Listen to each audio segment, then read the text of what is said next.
Japan's a real gift-giving culture. Whether you're going away on holidays or coming back or even just visiting someone, you can never turn up empty-handed. You've always got to have some omiyage or a gift.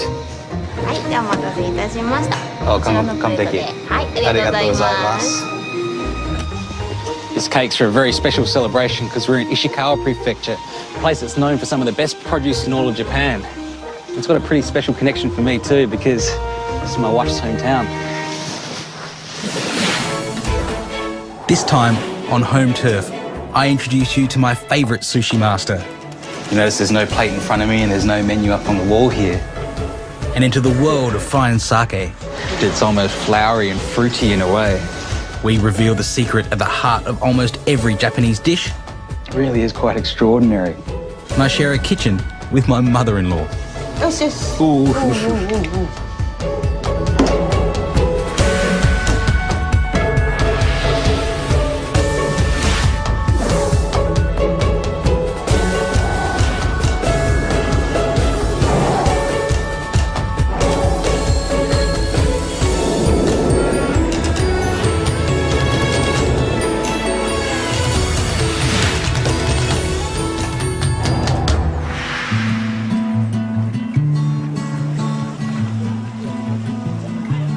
Before we catch up with my wife Asami's family, let's explore her home, Ishikawa Prefecture, and its capital, Kanazawa. The flavours of Ishikawa are dominated by its crystal clear fresh water, clean air, rich soils and abundant oceans. In other words, the seafood and rice here are excellent. There's nothing more iconic in Japanese cuisine than sushi. And we think of it kind of halfway between a roll that we pick up running out for lunch or this kind of esoteric art that mere mortals can't even touch. But sushi comes in many forms. And here at Otome Sushi, Kazuhiko Tsurumi specialises in nigiri sushi, or hand-moulded sushi. This is considered the pinnacle of the art, and it's not uncommon for apprenticeships to take up to 10 years or more. In my opinion, this is the way to eat sushi. You notice there's no plate in front of me and there's no menu up on the wall here. This is called omakase. Really, it means kind of as you like, well, it's up to you. And rather than ordering, the master, the taisho here, is just going to size me up as a person, and he's going to serve me a course of sushi with what was fresh or what was the best at the market today. The concept of fresh is something that's a little bit strange when it comes to sushi because it's not all about getting the fish right after it's been killed. It's fish that are smaller sometimes need to be eaten faster, and so maybe half a day for some white fish or things like squid or prawns. But as the fish get bigger, as a rule of thumb, you can leave it for longer to when it gets to its maximum tastiness. And as it ages, kind of like aging beef, the texture will change and the flavour will change and intensify. And so big fish like tuna can be left for up to a week before it's eaten. The amount of knowledge that's required to get each fish eaten at its optimum time is, I think, where the true mastery of being a sushi chef lies. Part of a sushi master's skill is to read what his customers prefer to eat. And over the years, Kazuhiko has made some pretty interesting observations. 大体、タコとか、ああいう貝とか硬いもの好きな人は、気が短い人。いや、そう。トロとかね、ああいうそれやっぱ穴子とか柔らかいもの好きな人はなんかほんわかしてますしね。その好きなものでなんとなく性格がありますね。でも顔見てすぐには分かんないです。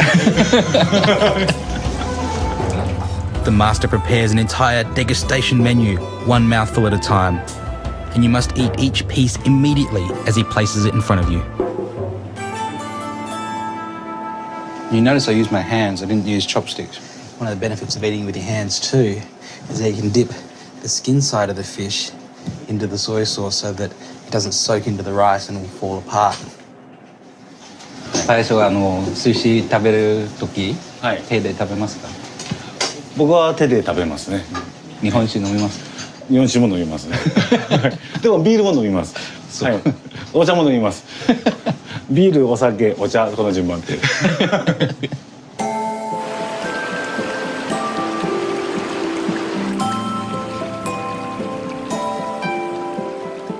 when a lot of Japanese make sushi at home, they go for temaki sushi or hand-rolled sushi.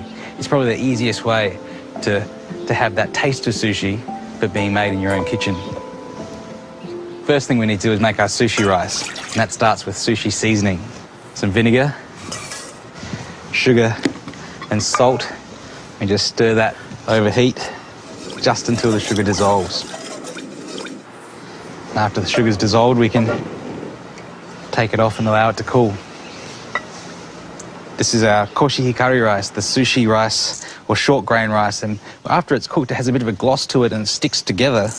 Then the rule of thumb or rule of finger really, add water till it reaches up to your first knuckle. And for sushi rice we'll just add some kombu seaweed over the top as well. And as soon as that water comes to the boil, we need to take the kombu out, because if you leave the kombu in there, it's actually dried kombu, so it'll soak up that water and your rice will end up being too hard. And of course, at the heart of temaki sushi are the ingredients that go inside it. Here I've got a selection of different things, some tuna. A lot of people find it intimidating to cut their own fish at home for sashimi, but it's not really that hard. The thing to remember is, one slice through, you don't want to saw through it like it's a chair or a plank of wood. Some Spanish mackerel or sawara in Japanese. And this is a left-eyed flounder, hirame. And last but not least, our omelette. Even slicing is the key. You don't want one fat bit and one skinny bit. Some vegetables next. And I'll just split these into a size that's going to look good for our temaki sushi rolls. Continue to boil the rice until all that excess liquid is boiled away. You can start to see little holes coming out of the top, and that way we know it's time to put the lid on. And turn the heat right down to low. The last thing we need for our rolls is the wrapping, and this is dried nori seaweed. But there's two sides to it. One's a rough side, one's a smooth side. You want the smooth side for your fingers and the rough side for the ingredients. Just split the whole lot in half. They're ready to go. The rice has been on very low heat for about 10 or 15 minutes. So it's time to turn that off and let it sit. This wooden bowl is perfect for sushi rice. And to prepare it, just dip the rag into some of our sushi vinegar and rub the inside to moisten it. And then in one motion, all of the rice out while it's still hot into our tray. Start to pour over our vinegar. With a cutting motion, try and separate out all of those rice grains. And of course, you have to drive off all that excess steam with a fan. And you'll know your sushi rice is the right temperature when it's hitohada, or the temperature of your body. It actually feels slightly warm. And then here is everything else.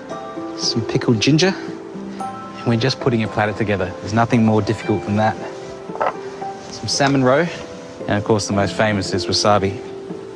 And so if you don't want to spend 10 years becoming a sushi chef, this is the way most people in Japan do it at home. A bit of nori seaweed, some ingredients of your choosing.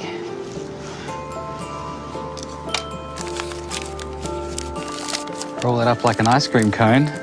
That's ready to be dipped into a little soy sauce and popped into your mouth. And that is temaki sushi. And so now to my favourite accompaniment for sushi, sake. Here at the base of Mount Hakusan, and utilising her crystal snow melts, is the Shata Brewery. It's a familiar taste for me. This is Tengumai, Shata Shuzo's flagship sake. And it's also the sake that I served at my wedding. And even though I've got a history with this particular sake, it pales in comparison when you come here and you see centuries and generations of people that have gone through these buildings. The Shata family have been respected sake brewers for generations. But what's really interesting is that the last generation didn't have a son to carry on the family name. So they adopted through marriage Kazunari, and thereby assured that the Shata name would live on. 今年でちょうど190年目なんです。そして私で8代目ですので、この私の役目はこの天狗米というものをですね、お酒を次の世代につなげていくことだと思ってます。今年は問題ないでしょう。今年は本当に泡も。Sake brewing is every bit as complex and subtle as winemaking. And it starts with brown rice like this coming in to this factory, and they're put into these big suckers here. These are millers, and they grind the outside of the rice first to remove the husk, and then down to the very core of the rice. This is about 35% of the size it originally started with. Taking the outer layers off the rice grain results in fewer proteins and minerals. So the more milled, the more delicate its flavour. And then a fire's built in here and water's added, and the rice is steamed for about an hour. So in a way you could say that this is the biggest rice cooker you've ever seen. And in this big cedar room that looks and smells a little bit like a Swedish sauna is where the real magic happens. This is koji mold, and that's the secret to the flavour of sake. When they spread the koji mold out, they spread it over every individual grain, and if you think about that in terms of making wine, it's like every grape being squeezed between two fingers. These barrels are where the rice, mould and the water are all combined and then allowed to ferment for about a month before pressing and aging. I'm a bit excited to taste the first pressing of barrel number 9. And even though this needs probably a year or two of aging before we get to the finished product,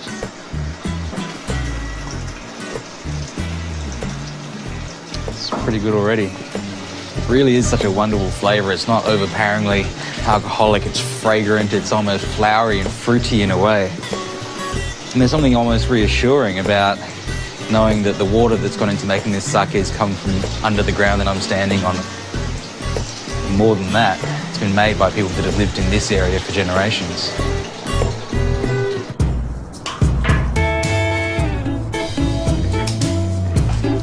Not far from Kanazawa is the port city of Suruga. It's a trading centre for kombu, or sea kelp. The importance of kombu to Japanese cuisine cannot be overstated. Doesn't much look like it, but you could compare what we have here almost to a barrel room in a winery. All of these boxes of kombu are labelled by the area they come from, and when they sit here, they age. And during the aging process, it changes the flavour and the characteristics of the sea kelp itself. Aging kombu seaweed is a process Takashi Okui has pioneered, and there's obviously something to it because top restaurants around the world are lining up to buy his kombu. These are the different varieties of kombu that Okui-san here has in storage, from the Raosu, Yamada, Rishiri and the Hikada. The Raosu is the strongest in flavour, so it's used in simpler dishes like soba and udon noodles. でももし赤ワインの中でこれは強い味だからシラズみたいかもしれないね。もしこれはシラズだったらリシリはピノノワール。そうですか。Okui-san's a registered sommelier as well. これもワインとよく似てて新しい方が透明感があって古くなればなるほどちょっと色が濃くなるね。This is the Rishiri kombu made into a stock. Current year's vintage. Very light, delicate, and then 15 years of aging produces this golden, almost Chardonnay-like stock here.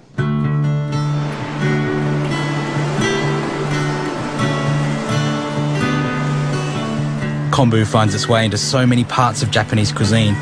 It's absolutely vital. So I've set up my kitchen at the edge of Japan's Shirihama Beach Highway to show you kombu's most important application. It may look like I'm standing here cooking on a beach, but it's not. This is actually an official highway of Japan. So just flying down here, there's cars and buses and all kinds of things. I think whenever you approach a new cuisine, you've always got to look at where they get their source of umami from. That's that taste that's completely separate to everything else. It's tasted on our tongue and it's different to salt or sweet or bitter or sour. It's that something extra. In Italian food, it comes from Parmesan cheese or tomatoes. In Thai food, it comes from fish sauce, but in Japanese food, it comes from dashi broth. Dashi broth is like a stock and it's made from these two ingredients, kombu and these guys, dried bonito. Starting with the kombu, Wipe it with a dry cloth, taking off any dust and dirt, but make sure not to take off these white bits here. They're a naturally occurring crystal that comes out on the surface of the kombu and analysed chemically, something known as monosodium glutamate, or as we call it, MSG.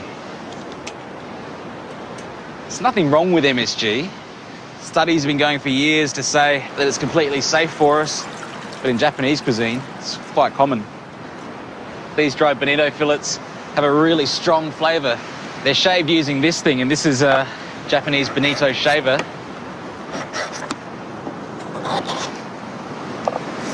And this is what we end up with, this shaved bonito. Kombu can lose its flavour if it boils for too long, and to test when it's done, just stick your fingernail into it and you can feel it's soft. When it's soft, you can remove that from the water.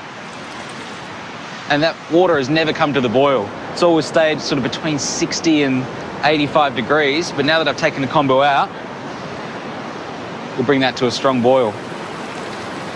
So onto that, just drop our bonito flakes. As soon as those bonito flakes go in, boil it for just a second and then turn the heat off. And we can let that sink to the bottom. And our Ichiban dashi, or #1 stock, is ready to go. And this stuff, this pale golden liquid, is a secret to a lot of Japanese cuisine.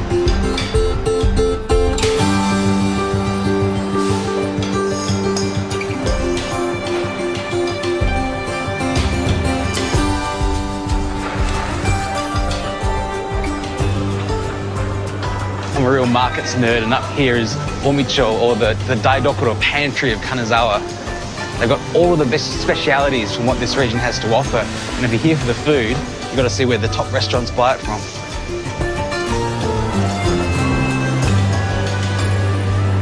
The real specialty of this store is the kaga yasai, the branded vegetables of this area.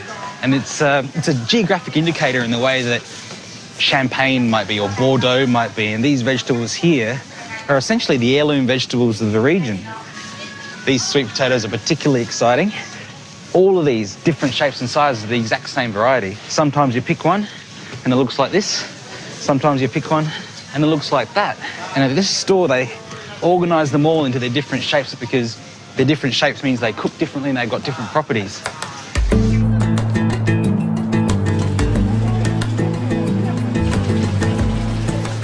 The best vegetables in town, you want to make sure they're treated with respect. So I'm here at Suruko, which is, for more than 50 years, been renowned as the best restaurant in Kanazawa.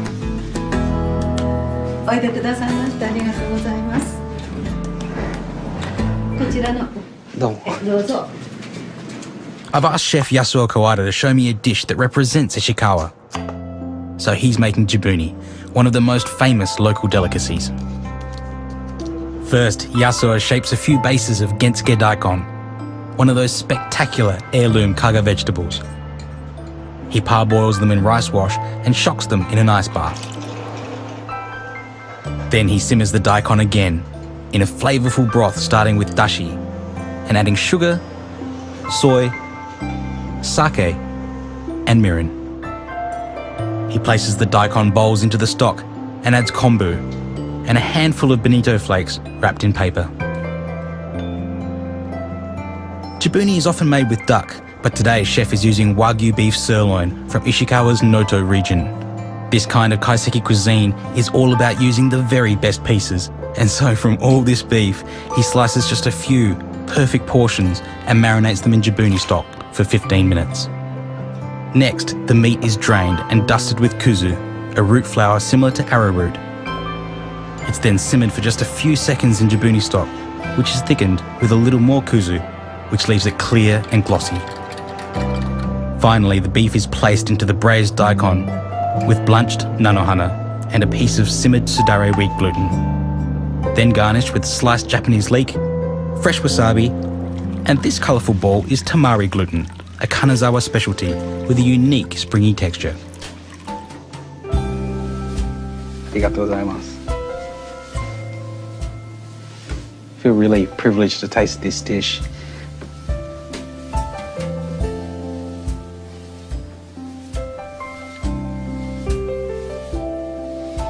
really is quite extraordinary. It's such a different way of applying heat that we would be used to. You know, you take a piece of beef like that and we'd want to grill it or put it over hot coals or something like that, but simmering that in the stock has given it this wonderful velvety texture.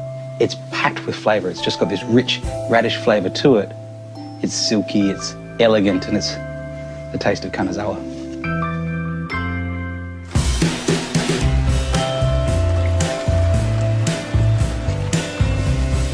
For me, no visit to Japan is complete without a feast at my wife's family home not far from Kanazawa. These are the streets where Asami and her brother Takumi would run and play.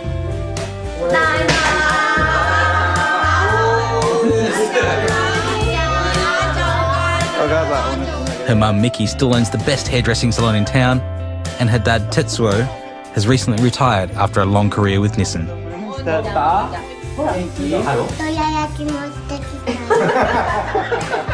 These kinds of family get-togethers are all too rare, so of course today is a very special day. And it's my nephew Kotaro's 3rd birthday.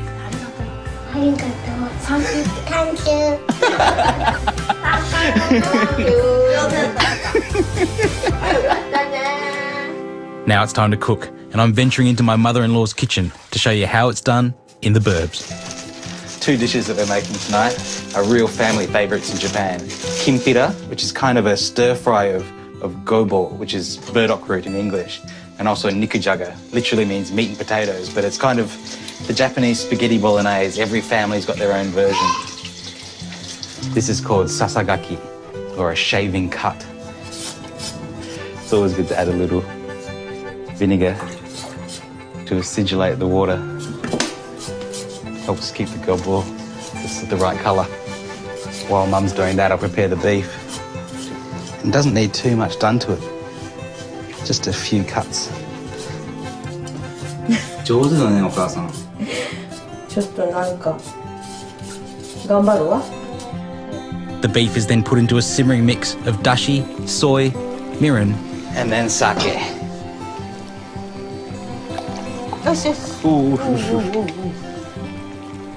When the meat's cooked, it's taken out, and then it's in with the potatoes and carrots. Hey. It's another thing that's pretty unique to Japanese cuisine. It's a drop lid, and we can put that directly on top of our vegetables. The real feature of this is it allows liquid to steam off while still keeping anything that's in the pot submerged underneath it. The next step for our kimpira is to quickly fry it in just a touch of oil. Add some soy sauce, some sake, and a touch of mirin as well.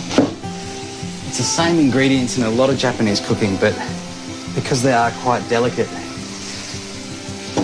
it doesn't overwhelm the flavour of the vegetables themselves. And some sugar for flavouring. Let that simmer all together, and then just throw a few sliced chilies in there as well, because the name kimpira is actually a Japanese hero of legend, and the strong flavour of this dish and the heat of it reflects his strength. You take it out onto a tray or a plate to cool down. And this is something that's very important in Japanese cuisine. There's a real understanding that as things move through different temperatures, they absorb different flavours. You know how sometimes you cook a curry or something and it's always better the next day? Well, that's why. Of course, to finish off, just a bit of sesame seed, a touch of sesame oil. Vegetables are softened so we can reintroduce the meat back in. Keep the heat off and allow that to cool and absorb all of those flavors. 母さん、終わりましたか？はい。ありがとうございます。はい、ご苦労様でした。And there you have it, 2 of Japan's best loved home-style recipes, kimpira and nikujaga.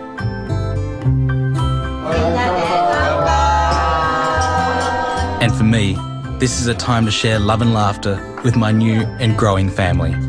Because tomorrow I pack my bags and head south to explore the regional cuisines of Mie and Aichi. Next time, you'll meet some of Japan's trailblazers, food heroes who dare to do it their way. Ah, two different types of soy sauce. There's the man who plays music to his miso.